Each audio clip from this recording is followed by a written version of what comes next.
إن المسلمين والمسلمات والمؤمنين والمؤمنات والقانتين والقانتات والصادقين والصادقات والصابرين والصابرات والخاشعين والخاشعات والمتصدقين والمتصدقات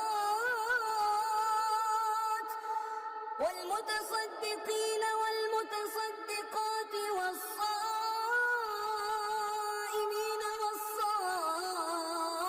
والصائمات والحافظين